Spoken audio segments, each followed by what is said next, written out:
was devastating. Words from a Zenith Vineyard employee recounting the destruction of the 2020 wildfires and how he says it's impacted vineyards. Now, Zenith Vineyard joins 39 wineries and vineyards suing PacifiCorp and Pacific Power for more than $100 million. They're claiming the fires tainted their grapes. Katu's Thamvi Varma has been following this story. So, Thamvi, there's a lot of legal issues in the suit. So break down what's at the heart of the issue here. Yeah, Deb, so the heart of the issue here is negligence. The plaintiffs are alleging that the company knew about all the risks for wildfires and that they chose not to do anything about it. They gave one example that the company could have simply cut off their power to avoid it. And now they want recompense.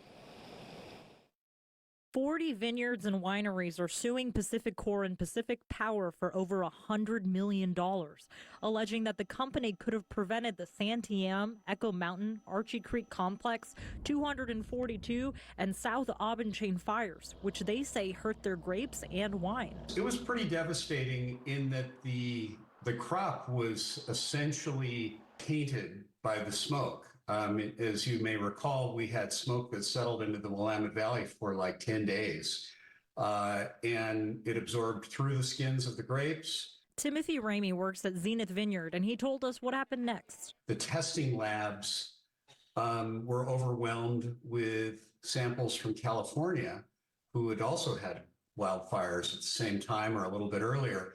So no one could get adequate smoke testing in real time. Ramey says they lost business because of this. In the suit, Zenith Vineyard is asking for roughly $300,000, just a fraction of the $100 million relief that the group is asking for.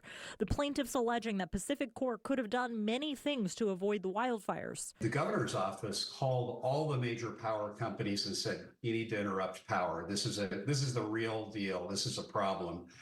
And they all did except PacifiCorp.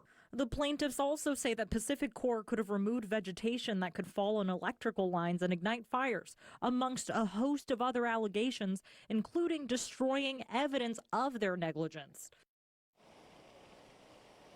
We reached out to PacifiCorp to get their side of the story. We didn't hear back. We also did check to see if they filed a response yet, and we did not see one, but we will keep you updated for when we hear back.